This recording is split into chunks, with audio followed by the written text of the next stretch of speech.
Welcome to a Geeky Pastimes rant, because I saw something this morning on Call of Duty for the first time, and it has really annoyed me and made me quite angry with whoever's decision it was, whether it's the developers of this Call of Duty game, whether it's Activision, some executives. I don't really care who it is. The point is, I'm annoyed it's happening. Probably disproportionately so. This is a video game, it's a toy, it shouldn't matter, but it feels like people are intentionally wasting my time. And I really hate that. Now, you might have seen in the thumbnail, in the title, in the tweet, whatever, where I'm going with this, what I'm talking about today. But do bear with me, because I'm going to talk about how, even if you're not directly affected by it, you are indirectly affected by it if you play zombies at all. It's going to affect everyone that's playing this game, and it's something that is super irritating to me. If you enjoy this video, don't forget to like and subscribe. Go check out my streams. I stream right here on YouTube, but I also stream on Twitch at the same time. So twitch.tv/geekypastimes if you want to follow me over there. Right, let's get on with it. So, zombies. I've been playing a bunch of zombies. I think I've got about 5 days played time. I can actually check this here. Yep, 5 days and 6 hours played time. I have played a bunch of zombies. I've pretty much finished everything in zombies. The only thing I don't have is the Scorcher schematic. That's the only thing I haven't found yet. Hopefully I'll find it in the next few days. Now, when you're playing zombies, just for the benefit of anyone who hasn't been playing zombies loads, you can get these special items, and there's a bunch of different ones. You can get tools which increase the power of your weapon, and some of them are super rare, like the legendary ether tool. I've actually only seen that drop in the game once out of my 5 days played. You can get crystals to let you pack-a-punch stuff. This isn't as important because you can just do that in-game anyway. Like every game you can pack-a-punch stuff, it just costs in-game money. But the tools, you just have to try and find them. You can't pay for it or anything like that. That's really, really rare and quite important, because all of these things kind of add a multiple to your damage of your weapon. So if you've got a legendary ether tool and you've got a flawless Ethereum crystal, your weapon is doing something insane, like 32 times as much damage as a grey gun is that's not pack-a-punched. Then you can also get perks, so you can get perks that give you special abilities. You can buy these in-game, you can go to the perk station, or there's a Wonderfizz machine that has all of them, and they cost like 2,000 points, I think, so they're easy to get. But if you want, you can take them into the game, which makes it a bit easier, because you can have it right at the beginning. You can get ammo mods. These are all random things you find in-game, but they're normally quite easy to find. You can get wonder weapons, which you find very rarely in the game, but you can, craft them and take them in. And then you get these classified things. These are new things for Season 1 that are absolutely awesome. And there's only actually one way to get these. The only way to get them at the moment... Well, sorry, there's two ways to get them. There's one way to get them in-game. To get them in-game, you have to have not only completed the Act 4 story, you also have to have completed an Easter egg to open up the Dark Ether portal. Then you need to find a sigil, which is a random reward, level yourself up, get ready to get into the portal, then go through the portal. All of that takes about half an hour. Then you go through the portal and you have to complete one of 3 contracts. You get 3 different contracts you can do. And then each time you complete one of those 3 contracts, you get a random chance of getting one of these objects. In my experience, I don't tend to get them every time. I've done some of those contracts that are really hard, by the way, and just got the dog bone out of, I think, 2 runs. I only got the dog bone each time, which really sucks. So it's kind of, you spend probably about 45 minutes playing for the chance of maybe getting one of these objects, which really, really sucks. Like, that's, not a good way of getting them. But they are super fun. They're super powerful. So the Ether Blade gives you a special throwing knife that flies around, homes in on things, and can keep on being reused. The Dog Bone lets you summon a super powerful dog companion immediately at the start of the game if you want. Golden Armor Plate gives you infinitely regenerating armor, which is amazing. Now, the important thing with all of these is that they are all one-time use. So when you get one of these things, you can use it in one game, then when you exfil, it's gone. This isn't like DMZ, where everything you extract with, you can take into the next game. In Zombies, any weapon upgrades you've got, any perks that you've got, ammo mods you've got, wonder weapons, or any of these classified objects, they all disappear at the end of the game, even if you're successful, which kind of sucks, and we'll come back to that a little bit later. The other annoying thing is that if your game crashes, you also lose them. So if your game crashes, if server crashes, sometimes you get the stuff back. But if the game crashes, you will lose that item. So you could spend that 45 minutes doing some of the hardest content in the game, get an Ether Blade case. In the next game, you take that Ether Blade case in, you activate it, then your game crashes and you've lost it. And that 45 minutes going in has been completely wasted, and then you've got to try and do it all over again to try and find another one. Or the second way of getting these is to craft them. So these are all schematics that I've got. I've got all the schematics except for this annoying one. One day I'll get it. So I've got all the other schematics, and I can craft these items, but there are cooldowns. So say if I want to make an uncommon ether tool, I can make one of those every 2 hours. You can see the crafting cooldown on that is 2 hours. And then it goes up kind of based on how useful or powerful the object is. So a blue ether tool is a 5-hour cooldown. Now bear in mind, with DMZ, I think the weapon cooldowns for the insured weapons are like 1 hour, 2 hours, and then 4 hours, I want to say, something like that. These are incredibly long. Like 5 hours for a blue ether tool is an insanely long time. You know, most people, when they do a gaming session on Call of Duty playing zombies, might play for 2 or 3 hours. I would say that would be pretty normal. So you might get one of these a day if you're doing things, so you know, normally, if you're not playing for some extended time. But it doesn't really matter with that, because you find these all the time in game anyway.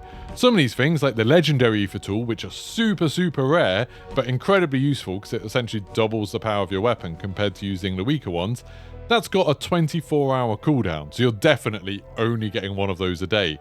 Those classified things, all of these that are super cool things, give you special abilities, 2-day cooldown. So if you play maybe, you know, every evening, you'll want to play a bit of zombies every evening, you'll be able to play with those every 2 days. And, you know, like I said earlier, sometimes you'll use that cooldown up, take it into a game, and then the game will crash and you've lost it. So that really sucks.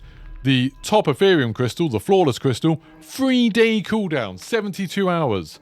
So if you play every night across a week, you'll probably get to use this twice in a week. So that's 2 45-minute games in an entire week where you'll be able to use it, even though you've gone through a lot of challenges to get that. You actually get that from fighting a secret endgame boss. I made a whole video about it yesterday.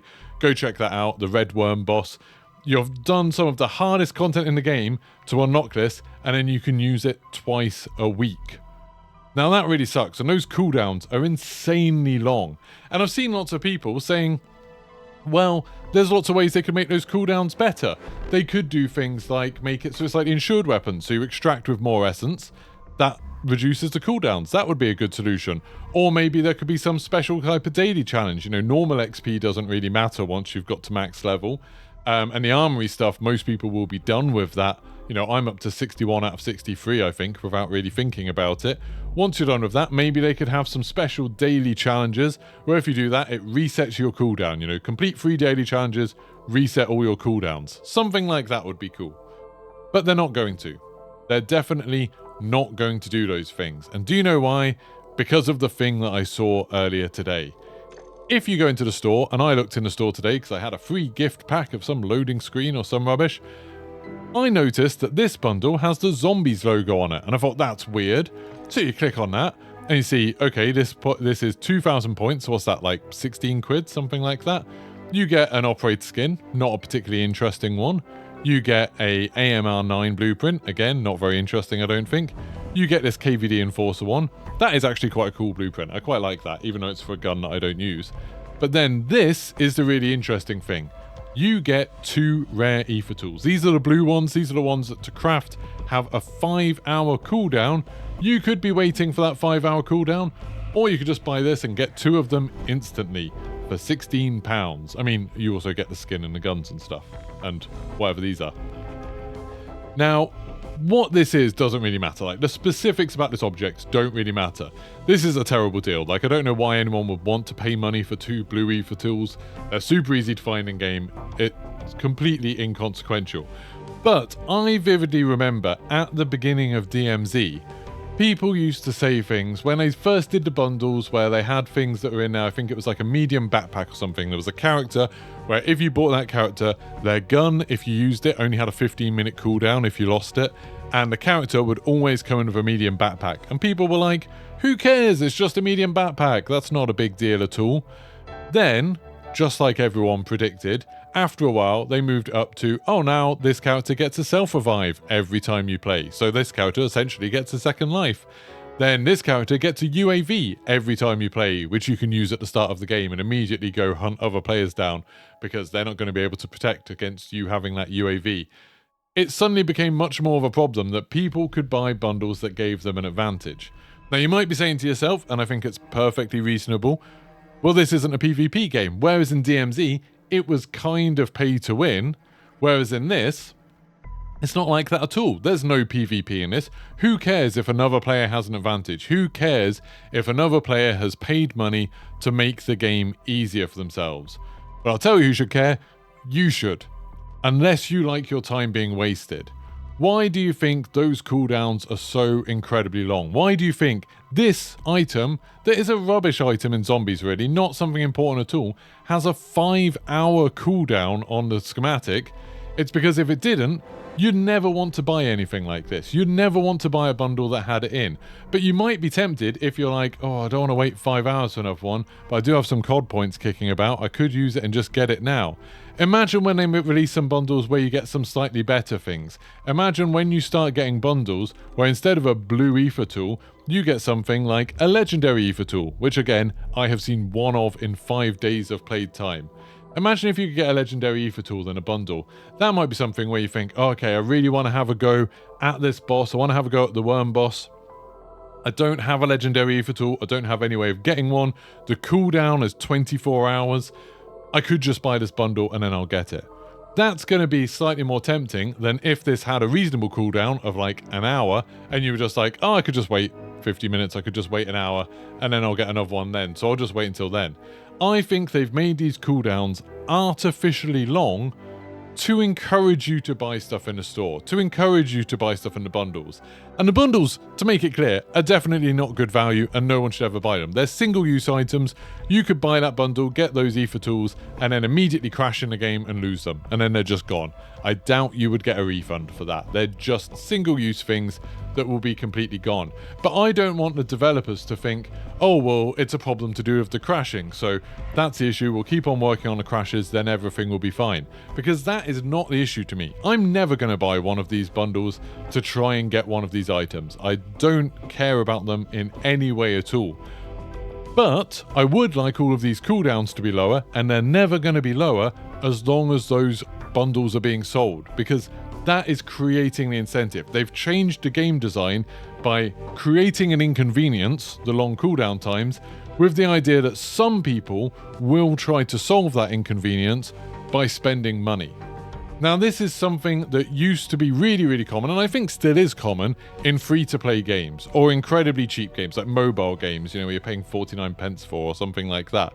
In those free-to-play games, they often have a kind of system where it's not PvP, it doesn't matter, it's not a pay-to-win thing, they can't be accused of that, but they will set up a situation where to have fun with the game, to have the most fun with the game, you need some sort of item, and you can either wait a very long time for it, or you can just spend a little bit of money and buy it straight away.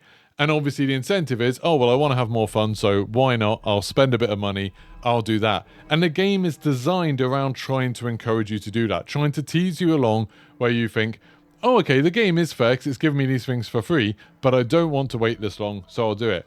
And now, with Call of Duty, they're using that same kind of psychology in a game that isn't even free to play. This is like a £70 game. People have spent a lot of money on this game. I imagine lots of people who play Zombies bought it exclusively for Zombies. And now they're being faced with this thing of like, oh, that game you played, that game you paid for, that game where you did some really difficult challenges to unlock something. Yeah, if you want to have fun with the stuff that you unlocked, you're going to have to wait 3 days for a flawless Ethereum crystal. You're going to have to wait 24 hours for another ether tool. Or, you could just buy it on the store.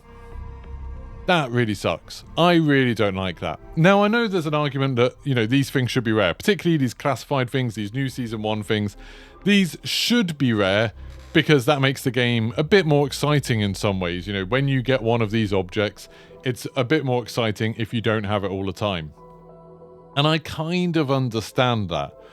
But there's surely some sort of line between not having it all the time easily on hand or only having it once every 2 days.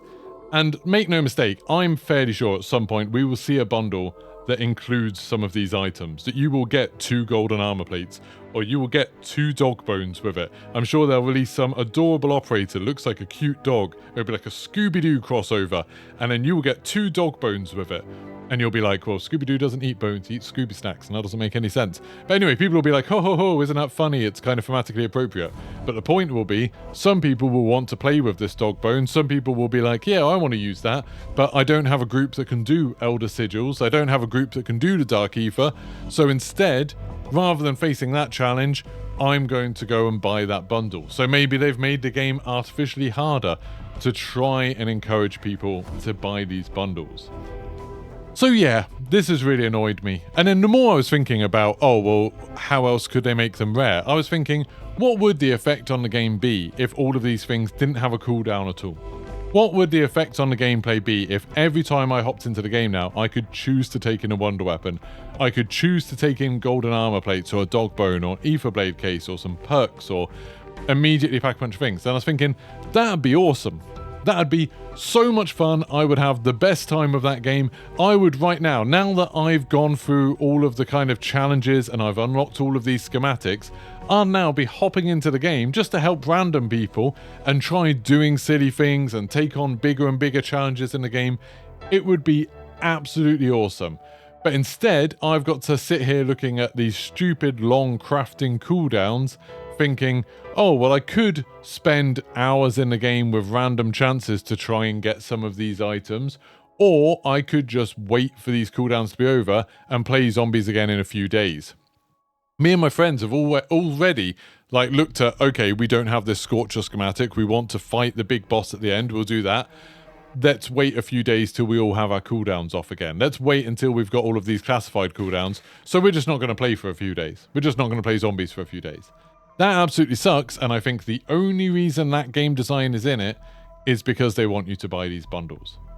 For a paid game, I think that's absolutely outrageous. It's not like, oh, well, it's a free-to-play game, they need to find a way to make their money. It's not like that at all, because they've already got our money. They've already got the money. I mean, not mine, they gave me a free copy of this game. Thank you very much, Activision. But they've got your money already, so they should just let you have fun with the thing that you've bought. At least that's, how I see it.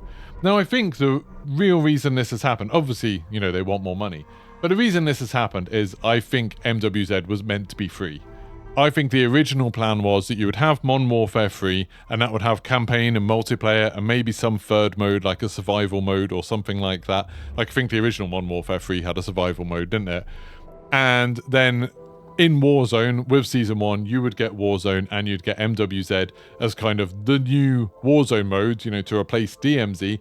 And then that would kind of explain why there were these bundles and stuff like that. I think that was a plan. Then at some point they realised with Modern Warfare 3 that the campaign was terrible, the multiplayer was pretty bare bones, there wasn't much new to it, and whatever the survival mode was, maybe it wasn't fun, maybe it didn't work, whatever. So they moved over the zombies mode into the paid game, but kept these kind of free-to-play elements, which just absolutely sucks. Anyway, I've been ranting long enough. Let me know your thoughts in the comments below. I would really like to hear what people think of this. Maybe I'm way off. Maybe you don't care at all. I think I'm probably going to put pay to win in the thumbnail, and some of you will be like, it's not pay to win. You said yourself it's not pay to win because it's not a PvP thing. Pay to win's just like a nice sort of shorthand thing for it. But it is kind of pay to not have to wait a really long time before you can have fun again. That doesn't fit in a thumbnail so well. But that's kind of essentially what it is. It's kind of wasting your time, making you have less fun with the hope that some people will choose to skip that tedium by coughing up some cash. Now, maybe I'll be wrong. Maybe there'll never be another bundle with zombie stuff in it again. Maybe they won't ever put the good stuff behind it. But I would predict before Season 1 Reloaded, we'll see some bundles with things like Ethereum crystals in them. And maybe things like a wonder weapon in them, like a ray gun case or something like that. And then I would guess before the end of the year, maybe even in Season 2, we'll start seeing bundles with these classified objects in. Where it's like, hey, you can either do this very hard challenge for a chance of getting it in the game, or you can wait 2 days for your cooldown to expire, or you can pay us 16 quid and then get a couple of them straight away. Up to you. And that'll really annoy me.